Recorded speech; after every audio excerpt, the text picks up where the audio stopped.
समतल ध्रुवित प्रकाश करने की विधि पढ़ रहे थे आप, प्राप्त करने की विधि, जिसमें से परावर्तन द्वारा हो गया था कंप्लीट। उसके बाद है द्विवर्णता द्वारा,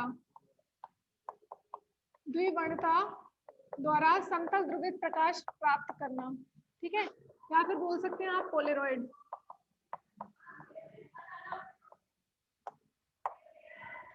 ठीक है, तो इसमें लिख लो पोलेरॉइड क्या होता है। पोलेरॉइड लिखो, पोलेरॉइड समतल ध्रुवित प्रकाश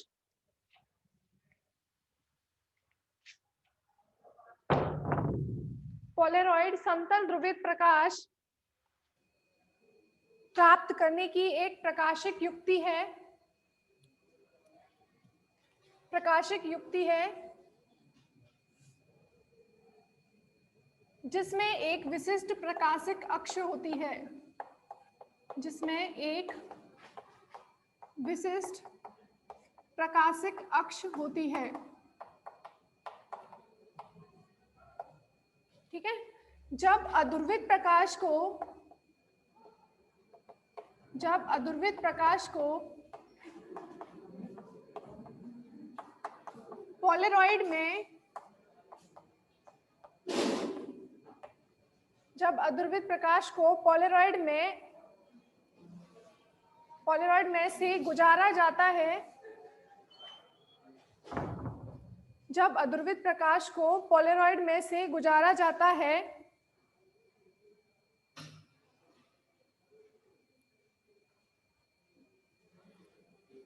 तो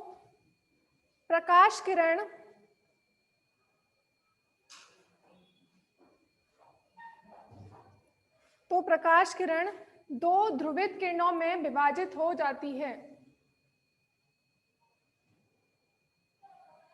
तो प्रकाश किरण दो ध्रुवित किरणों में विभाजित हो जाती है, जिसमें से एक किरण में, जिसमें से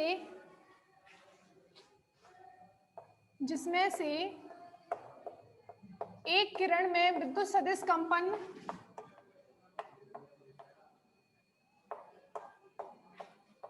एक किरण में विद्युत सदिश कंपन तल के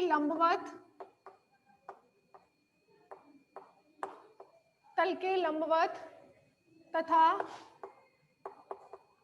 दूसरी में विद्युत सदिश कंपन, दूसरी किरण में विद्युत सदिश कंपन तल में होते हैं।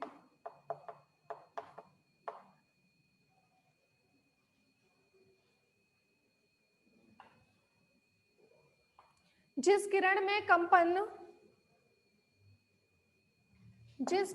कंपन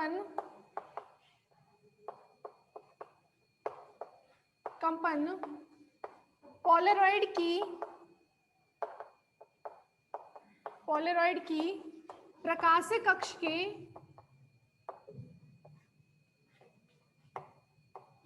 अक्ष के लंबवत होते हैं,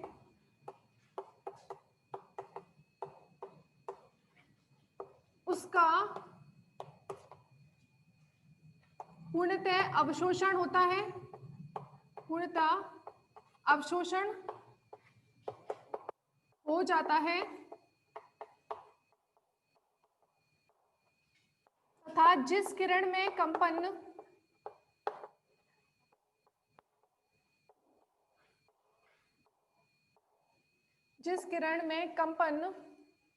विद्युत सदिश की कंपन की बात करें, कंपन पोलेरॉइड की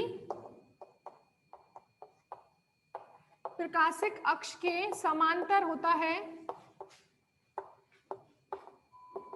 प्रकाशिक अक्ष के समांतर होते हैं वह ध्रुवित प्रकाश किरण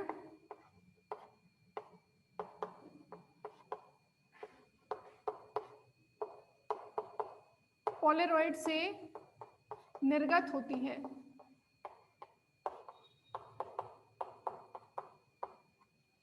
ठीक है,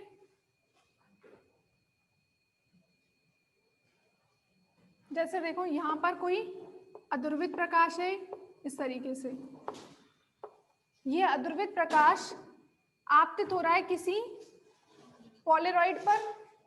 ठीक है, पोलरॉइड की प्रकाशिक अक्ष हमने इस तरीके से मान ली। ये क्या है इसकी पोलरॉइड की प्रकाशिक अक्ष।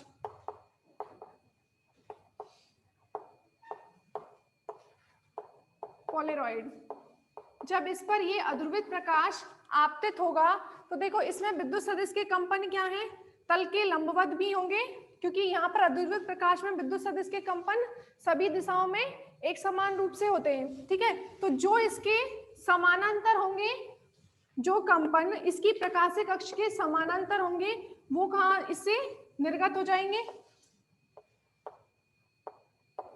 और जो कंपन इसकी प्रकाशिक अक्ष के लंबवत होंगे उनका क्या हो जाएगा, अवशोषण हो जाएगा।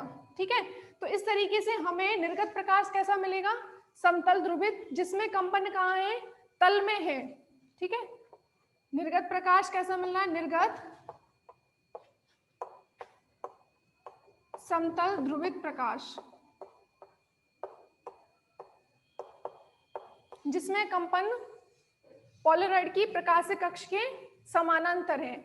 जो इसके, क्योंकि देखो यहाँ पर अध्रुवित प्रकाश में कंपन चारों तरफ से होंगे इस तरीके से। ठीक है, तो जो y अक्ष पर होंगे उनका क्या हो जाएगा, यहाँ पर क्योंकि इधर भी होंगे ना, चारों तरफ है, तो y अक्ष वाले इसके लंबवत हो जाएंगे, उनका अवशोषण हो जाएगा, और जो x अक्ष पर होंगे वो इधर से निकल गए। और इनका क्या होगा, ये मैंने कल बताया था, जैसे ये वाली किरण है, ये कंपन जो है विद्युत सदिश का, इसके क्या होंगे, दो घटक होंगे, x में और y में। तो जो इसका x घटक होगा वो तो निकल जाएगा, और y घटक का क्या हो जाएगा, अवशोषण हो जाएगा। ठीक है, इस प्रकार पोलरॉइड से जब अध्रुवित प्रकाश आपतित करवाया जाता है तो निर्गत प्रकाश समतल ध्रुवित प्राप्त होता है, जिसमें विद्युत सदिश कंपन प्रकाशिक अक्ष के समांतर होते हैं। ठीक है, तो कोई जरूरी नहीं है कि आप इसको इसी तरीके से लें। पोलरॉइड में प्रकाशिक अक्ष ऐसे भी तो हो सकती है, वाई में मान लीजिए। ठीक है, तो वाई में मैं इस तरीके से दर्शा देती हूँ इसको, एक लाइन में ही होंगे सभी।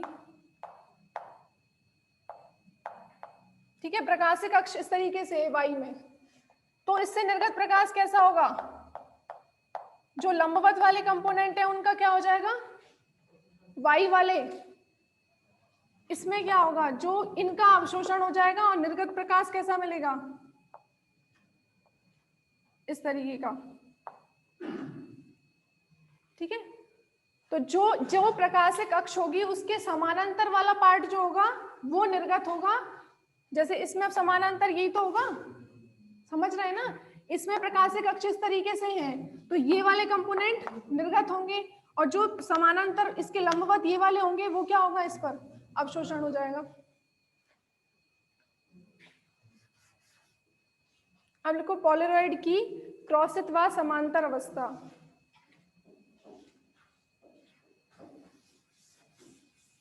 पोलरॉइड की क्रॉसित व समानांतर अवस्था।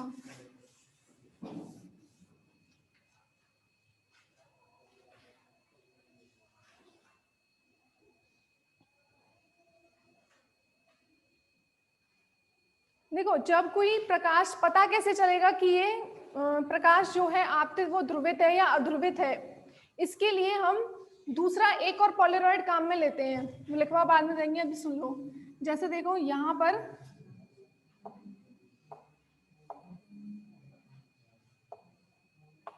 इस पर कोई अध्रुवित प्रकाश आपतित हुआ, ठीक है, जिसमें विद्युत सदिश कंपन सभी दिशाओं में है, वो अध्रुवित प्रकाश इस पोलरॉइड पर आपतित हुआ, तो आपको पता है इसमें प्रकाशिक अक्ष इस तरीके से है, तो इसके समानांतर वाला कंपोनेंट इसमें से निर्गत हो जाएगा, लंबवत वाला अवशोषित हो जाएगा। अब आप यहाँ से देखेंगे, ठीक है, तो आपको पता कैसे चलेगा कि ये प्रकाश जो है समतल ध्रुवित है या अध्रुवित है। उसके लिए हम एक दूसरा पोलरॉइड काम में लेते हैं, जैसे ये पोलरॉइड ले लिया, ठीक है, इस पोलरॉइड को बोलते हैं ध्रुवक और ये विश्लेषक। अब दूसरे पोलरॉइड में यदि हम इसकी अक्ष को और इसकी अक्ष को समानांतर ही रखते हैं, दोनों ध्रुवक और विश्लेषक की प्रकाशिक अक्ष क्या है, समानांतर है, तो देखो यहाँ पर इससे तो प्रकाश निर्गत हो गया ये वाला जो इसकी अक्ष के समानांतर है। अब विश्लेषक से आप देखेंगे तो आप बताइए ये वाला प्रकाश इसमें से भी निर्गत हो जाएगा या नहीं? निर्गत हो जाएगा, क्योंकि ये वाला प्रकाश जो है समतल ध्रुवित है और इसके कंपन किसकी दिशा में, इसकी प्रकाशिक अक्ष के समानांतर है, तो ये भी प्रकाश पूर्णतः इसमें से निर्गत हो जाएगा। ठीक है, तो यहाँ पर हमें तीव्रता कैसी मिलेगी, मैक्सिमम मिलेगी। ठीक है, अब आपने क्या किया, इस विश्लेषक को आप 90 डिग्री एंगल पर घुमा दो, विश्लेषक को 90 डिग्री एंगल पर घुमाएंगे इस तरीके से, तो प्रकाशिक अक्ष कैसे हो जाएगी, विश्लेषक को 90 डिग्री एंगल घुमाया, इसको यहां से पकड़ के इस तरीके से घुमाएंगे तो ये स्थिति बनेगी। ठीक है, ये स्थिति बनेगी। अब बताइए इसमें जो प्रकाशिक अक्ष है वो इस तरीके से है और प्रकाश कैसे आपतित हो रहा है, एक्स में। अब बताइए ये वाला प्रकाश इस विश्लेषक पर आपतित होगा तो तीव्रता मिलेगी कि नहीं, नहीं मिलेगी, पूर्णतः इस प्रकाश का इसमें अवशोषण हो जाएगा, यहाँ पर तीव्रता शून्य मिलेगी। तो इस तरीके से आप पता लगा सकते हैं कि ये प्रकाश कैसा है, समतल ध्रुवित है विश्लेषक की सहायता से। तो विश्लेषक को आप पूरा एक 360 घुमाएंगे तो 2 बार तीव्रता मैक्सिमम होगी और दो बार तीव्रता शून्य होगी। जैसे यहाँ पर देखो अभी मैक्सिमम है, फिर 90 डिग्री पर कितनी हो जाएगी, शून्य हो जाएगी, फिर उसके बाद फिर से इसको घुमाएंगे, फिर से मैक्सिमम होगी और फिर लास्ट बार घुमाएंगे तो फिर से शून्य हो जाएगी। इस प्रकार विश्लेषक को एक पूर्ण चक्र में तीव्रता 2 बार अधिकतम और 2 बार न्यूनतम प्राप्त होती है। ठीक है, तो लिख लो इसमें, पोलरॉइड से निर्गत प्रकाश, पोलरॉइड से निर्गत प्रकाश ध्रुवित है या नहीं,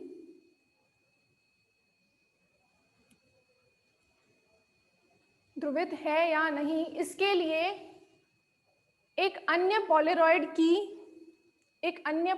का उपयोग किया जाता है,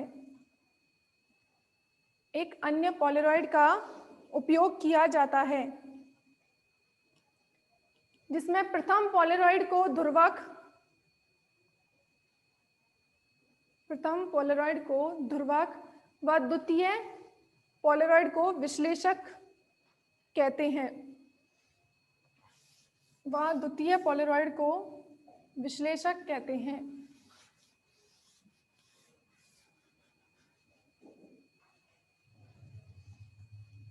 जब दोनों पोलरॉइडों की प्रकाशिक अक्ष, जब दोनों पोलरॉइडों की प्रकाशिक अक्ष समानांतर है, समानांतर है, तो निर्गत प्रकाश की तीव्रता अधिकतम होती है, तो निर्गत प्रकाश की तीव्रता अधिकतम होती है। इस व्यवस्था को समांतर अवस्था कहते हैं,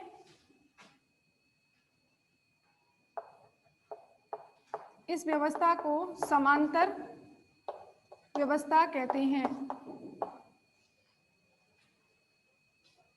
फिर नीचे नेक्स्ट पॉइंट बना के लिख लेना, जब ध्रुवक व विश्लेषक की प्रकाशिक अक्ष, जब ध्रुवक व विश्लेषक की प्रकाशिक अक्ष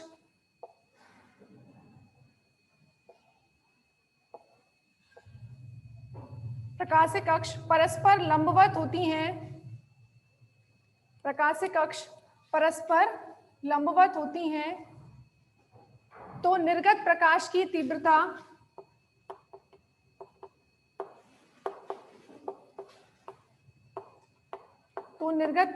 तीव्रता शून्य प्राप्त होती है।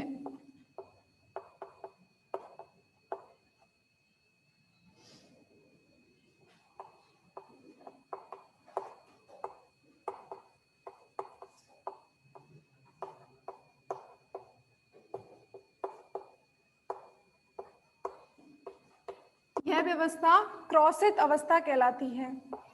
पोलेरॉइडों की यह व्यवस्था क्रॉसित व्यवस्था कहलाती है।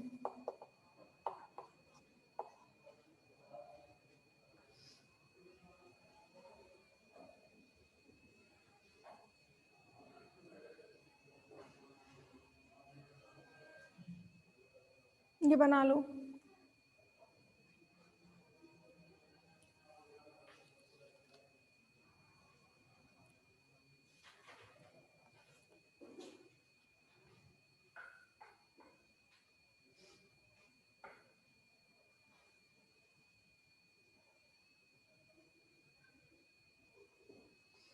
थोड़ा जल्दी जल्दी लिख लिया करो।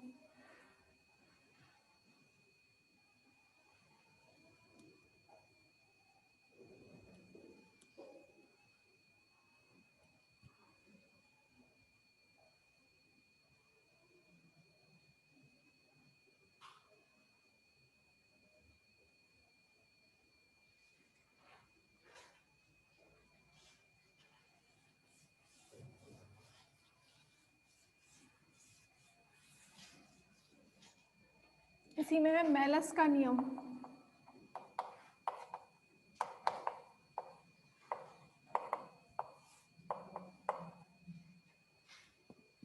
मेलस के नियमानुसार जब अदुर्वित प्रकाश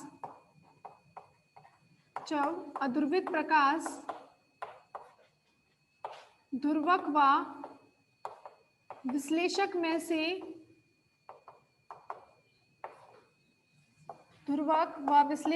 से होकर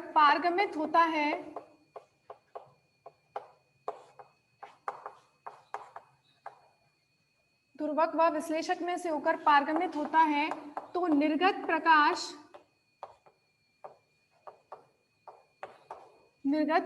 की तीव्रता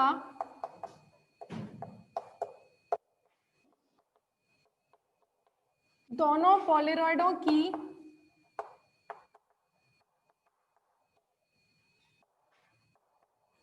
प्रकाशिक अक्ष के मध्य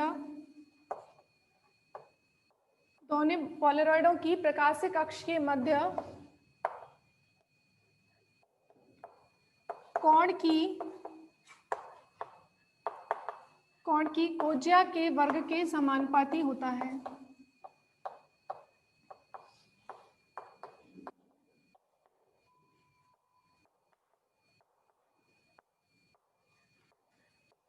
अर्थात I इक्वल्स टू कितना प्रोपोर्शनल होता है cos स्क्वायर थीटा के। I is proportional to cos square theta. ठीक है, प्रोपोर्शनलिटी कांस्टेंट हटाएंगे तो I equals to I0 cos square theta. देखो इसमें क्या लिखा है, जब अदुर्वित प्रकाश ध्रुवक व विश्लेषक दोनों पोलेरॉइड ही हैं, ध्रुवक और विश्लेषक में से होकर पारगमित होता है तो निर्गत प्रकाश की तीव्रता, मतलब यहाँ पर जो निर्गत प्रकाश है दोनों में से पारगमित होने के बाद में उसकी तीव्रता दोनों पोलेरॉइडों की प्रकाशिक अक्ष के मध्य कोण। अब देखो यहाँ पर दोनों पोलेरॉइडों की प्रकाशिक अक्ष के मध्य कोण कितना है, 90 है ना। यहाँ पर ये पैरेलल है, ये इसके जस्ट 90 तो हो गया, इसको 90 घुमाएंगे तभी तो ये स्थिति आएगी। तो इनके मध्य कोण की कोज्या के वर्ग के समानुपाती होता है। अब देखो इस वाली स्थिति में थीटा कितना होगा 90। ठीक है, जब थीटा कितना है 90 तो आपको पता है I इक्वल्स टू कितना हो जाएगा, आज I0 cos स्क्वायर 90 और cos 90 की वैल्यू कितनी होती है 0। तो हमें निर्गत प्रकाश की तीव्रता कितनी मिल रही है 0। ठीक है, और जब थीटा कितना था 0 डिग्री, यानी कि ध्रुवक और विश्लेषक दोनों की प्रकाशिक अक्ष कैसी हो, समानांतर हो। जब थीटा 0 था तो तीव्रता कितनी आ गई, I equals to I0 cos square 0 और cos 0 की वैल्यू कितनी होती है 1, तो I इक्वल टू कितना आ रहा है I0, जितनी तीव्रता उसकी थी उतनी की मैक्सिमम।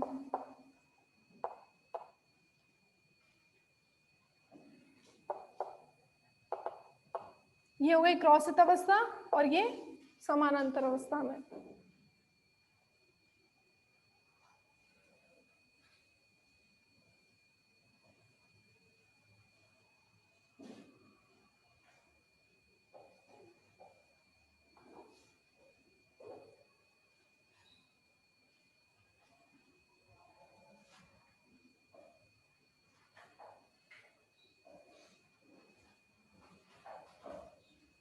तो विश्लेषक से देखने पर हमें ये कब पता चलेगा कि प्रकाश समतल ध्रुवित है?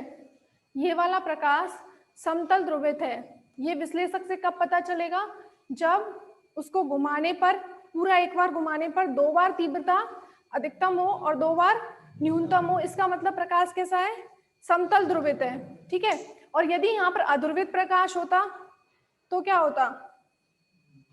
तीव्रता में क्या चेंज आता? अध्रुवित प्रकाश होता तो क्या चेंज आता? तो इसको घुमाने पर कोई फर्क ही नहीं पड़ता, कोई फर्क नहीं पड़ता ना घुमाने पर। तो कोई फर्क ही ना पड़े तीव्रता पर, तो इसका मतलब अध्रुवित प्रकाश है। और यदि 2 बार तीव्रता अधिकतम मिनिमम हो रही है तो समतल ध्रुवित है। और आंशिक ध्रुवित कब होगा? जब तीव्रता न्यूनतम ना होकर के कुछ ना कुछ मान आए उसका, मतलब अधिकतम भी होगी, अधिकतम होने के बाद में कुछ ना कुछ मान आएगा, 0 नहीं होगी, तो वो कौन सी कहलाएगी? आंशिक ध्रुवित प्रकाश, ठीक है।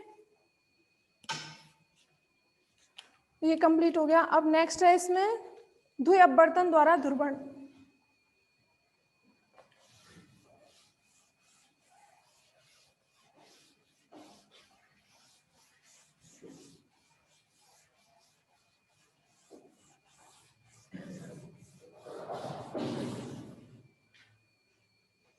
द्वि अपवर्तन द्वारा ध्रुवण। देखो, जब अध्रुवित प्रकाश किरण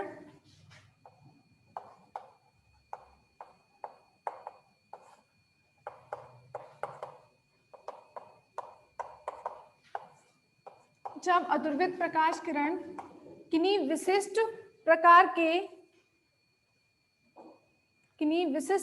के क्रिस्टलों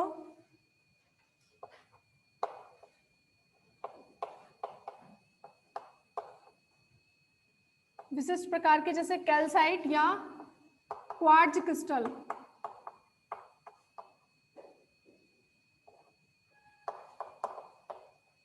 जब अध्रुवित प्रकाश किरण किन्हीं विशिष्ट प्रकार के क्रिस्टलों, ब्रैकेट में लिख देना कैल्साइट और क्वार्ट्ज क्रिस्टल, पर आपतित होती है, तो अपवर्तन से यह किरण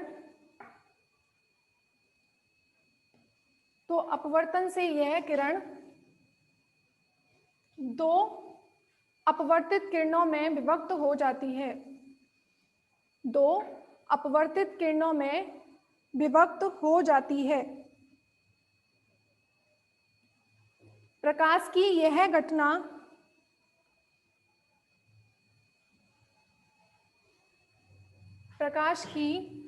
घटना द्वि अपवर्तन कहलाती है।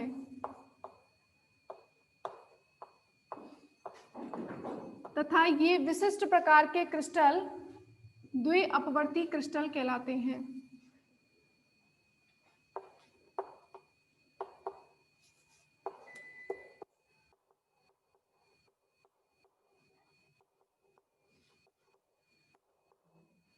देखो, यहां से अध्रुवित प्रकाश किरण है, वो आपतित हो रही है इस कैल्साइट क्रिस्टल पर, ठीक है। तो ये मान लीजिए किसी आपतन कोण I पर ये किरण आपतित हो रही है, अध्रुवित प्रकाश आपतित हो रहा है कैल्साइट क्रिस्टल पर, ये इसका आपतन कोण है, ठीक है। तो इसके बाद ये वाली जो आपतित किरण है, अध्रुवित प्रकाश किरण, वो इस कैल्साइट क्रिस्टल पर जब आपतित होती है तो अपवर्तन के पश्चात यह अध्रुवित प्रकाश किरण 2 अपवर्तित किरणों में विभक्त हो जाती है, ठीक है। तो जिस तरीके से मान लीजिए, ठीक है, 2 अपवर्तित, इस किरण के लिए अलग होगा अपवर्तन कोण और इस किरण के लिए अलग होगा अपवर्तन कोण, ठीक है। तो इन दोनों अपवर्तित किरणों में से दोनों ही कैसी होती हैं, समतल ध्रुवित होती हैं। एक में विद्युत सदिश कंपन आपतन की दिशा के लंबवत है और एक में विद्युत सदिश कंपन आपतन की दिशा के तल में होते हैं। दोनों ही किरणें क्या है, समतल ध्रुवित है, एक ही दिशा में कंपन है इसके भी और इसके भी एक में ही कंपन है, तो दोनों किरणें समतल ध्रुवित है। जिसमें कंपन तल में होते हैं उस किरण को बोलते हैं, इसको बोलते हैं असाधारण किरण,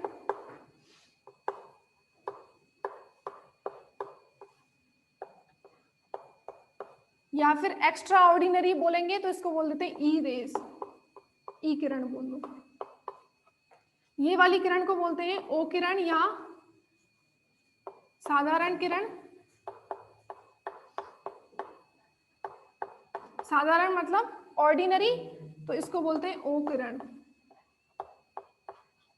ठीक है, तो जब अध्रुवित प्रकाश किरण किसी कैल्साइट क्रिस्टल पर, विशिष्ट प्रकार के क्रिस्टल है कैल्साइट या क्वार्ट्ज क्रिस्टल, उन पर आपतित होता है तो आपतित अध्रुवित प्रकाश किरण दो ध्रुवित प्रकाश किरणों में अपवर्तित हो जाती है। अलग अलग अपवर्तनांक कोण होंगे दोनों के, ठीक है, अलग अलग अपवर्तनांक कोण, दोनों ही समतल ध्रुवित हैं, जिसमें एक में कंपन तल में है आपतन के तल के और एक में आपतन के तल के लंबवत है। ठीक है, तो जिसमें कंपन लंबवत है उसको बोलते हैं हम साधारण किरण और ओ किरण, और जिसमें कंपन तल में है उसको बोलते हैं असाधारण किरण, ई किरण। अब असाधारण साधारण क्यों बोल रहे हैं, ठीक है, उसके लिए यहाँ पर एक ऐसे लिख लीजिए, एकाक्षीय क्रिस्टल। इसको बाद में कंटिन्यू करेंगे, पहले आप एकाक्षीय क्रिस्टल के बारे में लिख लीजिए।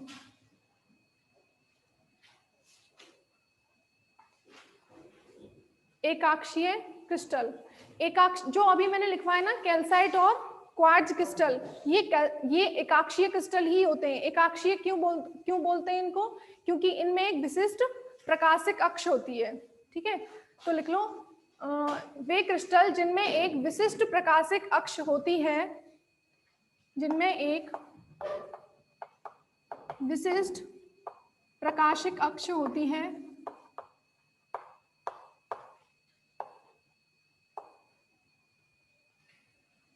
जैसे कैल्साइट और क्वार्ट्ज, इसके उदाहरण लिख लो जो एकाक्षीय क्रिस्टल हैं।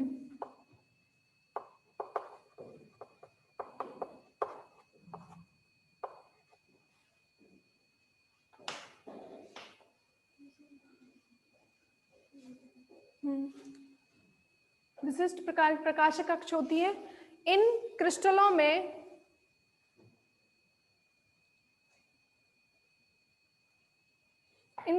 में जब कोई अध्रुवित प्रकाश आपतित होता है,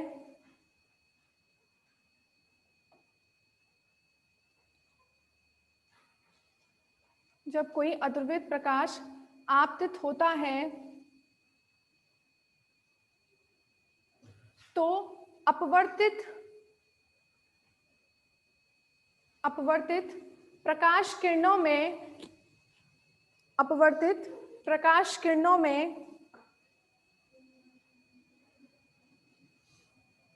जो किरण अपवर्तित प्रकाश किरणों में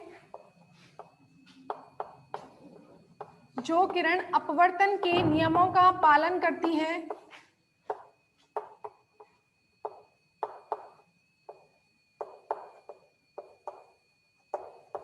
अपवर्तन के नियमों का पालन करती है, उसे साधारण किरण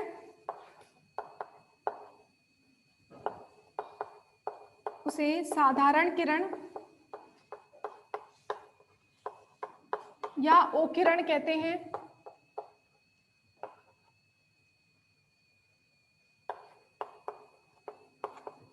तथा जो किरण अपवर्तन के नियमों का पालन नहीं करती,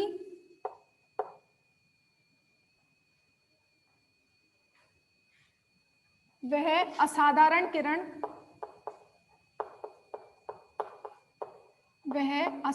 किरण या ई किरण कहलाती है। हाँ, अब रिजाइन कर लो।